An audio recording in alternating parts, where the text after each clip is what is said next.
दोस्तों बता दें कि लोकसभा का छठा चरण आज चुनाव है और केजरीवाल अब कोर्ट से बाहर आ चुके हैं और उससे हो सकता है दिल्ली में बीजेपी को एक बड़ा झटका लग सकता है। ऐसा केजरीवाल कह रहे हैं कि बीजेपी का दिल्ली में सुपड़ा साफ कर दिया जाएगा। तमाम मुद्दों पर बात करने के लिए हमारे साथ बीजेपी के वरिष्ठ नेता हैं पंकज सिंह परमार हैं। पंकज जी परमार जी हैं, उनसे बात करेंगे। सर, केजरीवाल जी अब जेल से बाहर आ गए हैं और उनका बयान आ रहा है कि हो सकता है अब बीजेपी का सुपड़ा साफ दिल्ली में कर दिया जाएगा। क्या कुछ कह रहे हैं? कौन बोला कि सुपड़ा साफ हो जाएगा? केजरीवाल जी कह रहे हैं, तमाम समर्थक कह रहे हैं बीजेपी इस बार। कोई मीडिया से जानकारी मिला आपको कि सुपड़ा साफ हो जाएगा? उनका दावा है केजरीवाल का। जी, केजरीवाल का तो दावा था कि हम पहाड़ साफ कर देंगे। केजरीवाल का भी दावा था कि हम पहाड़ साफ कर देंगे 2 महीने के अंदर। जी, 2 महीना के अंदर केजरीवाल तो नहीं साफ कर पाए, योगी जी साफ कर दिए। लखनऊ में जो कूड़ा का जो पहाड़ था, लखनऊ में जो कूड़ा का पहाड़ था 30 टन मीट्रिक कूड़ा था और मात्र उंगली पर गिन लीजिए आप 60 दिन में। अभी आप जाइए लखनऊ में, है ना, वो पहाड़ तो खैर कहीं कहाँ गायब हो गया गॉड नोज। अभी तो पार्क है, वहाँ लोग टहल रहे होंगे रात में। 2 महीने में योगी जी किए हैं। केजरीवाल को तो आके सीखना चाहिए योगी जी से कि तुम पहाड़ कैसे साफ़ करोगे। 3 पहाड़ है वहाँ पर दिल्ली में, और तीनों को बोले थे कि हम साफ़ कर देंगे और क्या बनाएंगे बहुत बड़ा ख्वाब दिखाए थे। वो तो नहीं कर पाए, योगी जी 2 महीना में कर दिए। तो हम सीख तो लें, आगे सीख तो लें। और केजरीवाल जो बाहर आए हैं, कोर्ट से बाहर आए हैं, सारी जनता जान रही है। ये कोर्ट ने इनको छोड़ा है चुनाव प्रचार के नाम पर कि एज सीएम हैं, विशिष्ट व्यक्ति हैं और इनको प्रचार के लिए टाइम दे दिया जाए। तो सारी जनता जानती है कि कोर्ट से छूटे हुए व्यक्ति हैं और प्रचार के लिए केवल आए हैं। पहली बात। दूसरी बात कि स्त्री जाति की बात बहुत तोतली करते हैं और वही आदमी फिर रूम में बंद करके स्वाति मालीवाल को पिटवाता है और इस अंग पर पिटवाता है जिस अंग का नाम हम मीडिया में नहीं ले सकते हैं। तो इसका जो रिएक्शन है वो स्त्री जाति में दिल्ली में कहाँ जाएगा? या तो बीजेपी के लिए हानिकारक होगा या लाभदायक होगा। ये तो आप लोग देखिए ना, मीडिया में आप लोग हैं, आप लोग देखिए। हम तो मुद्दा बता रहे हैं कि केजरीवाल का पहाड़ कहाँ गया। योगी तो 2 महीना में साफ करके दिखा दिया। योगी 2 महीना में साफ करके दिखा दिया, अपने नेट पर देखिए आप। आप कह रहे हैं योगी जी को सीखना चाहिए केजरीवाल जी से? नहीं, केजरीवाल को सीखना चाहिए योगी जी से। इसलिए क्योंकि जिस 3 पहाड़ को साफ करने के लिए केजरीवाल ने वादा किया था, उसी तरह के पहाड़ को योगी जी ने 2 महीने में पार्क में तब्दील कर दिया। ठीक है, वही सवाल दूसरा एक और इसमें सवाल आ जाता है कि केजरीवाल जी ये कह रहे हैं कि देश के तमाम जितने भी राज्य सभी लोग दिल्ली आकर के केजरीवाल की सरकार, हमारी सरकार से स्कूल की व्यवस्था हो, गली मोहल्ला क्लिनिक हो, हमसे सीखना चाहिए। और आप कह रहे हैं कि योगी जी से केजरीवाल सीखना चाहिए, केजरीवाल कह रहे हैं हमसे सीखना चाहिए सभी लोगों को। हम कह नहीं रहे हैं, हम नहीं कर रहे हैं। आप लखनऊ, आप या तो आप तो नेट का जमाना है ना, आप घर पर जाइए और नेट पर देखिए कि लखनऊ में पहाड़ कितने दिन में पार्क में बदला।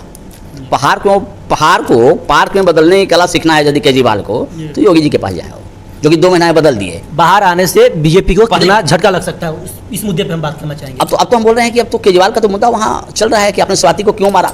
स्वाति अब तो प्रेस पीसीबी की थी, कल पीसीबी की थी, उसमें स्वाति खुद बोल रही है कि हमको क्या क्या किया गया। और यहाँ तक कि जब पुलिस इंफॉर्मेशन दी है कि नहीं दी है केजरीवाल को समझ में आ गया कि पूरी स्त्री जाति हमारी एंटी हो चुकी है मालीवाल के मामले में। नौटंकीबाज तो है ही।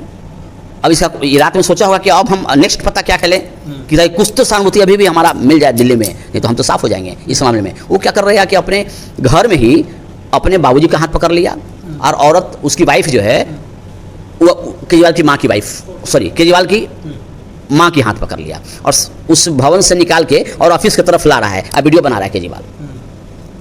मम्मी और पापा का बुढ़ापा स्थिति, तबीयत खराब होने के बावजूद, टेम्परेचर बहुत ज़्यादा था, 48 पॉइंट समथिंग टेम्परेचर था। उस तापमान में भी अपने पॉलिटिक्स के लिए वो माई बाप तक को नहीं छोड़ा और शीश महल बिल्डिंग से लेके, जो शीश महल को दिखाता नहीं था और पॉलिटिक्स के कारण शीश महल से निकाल के ऑफिस में ले जा रहा है माँ बाप को। और फिर वीडियो बनाया है कि मोदी जी की जो प्रशासन है हमारे मम्मी पापा से पूछने आ रही है।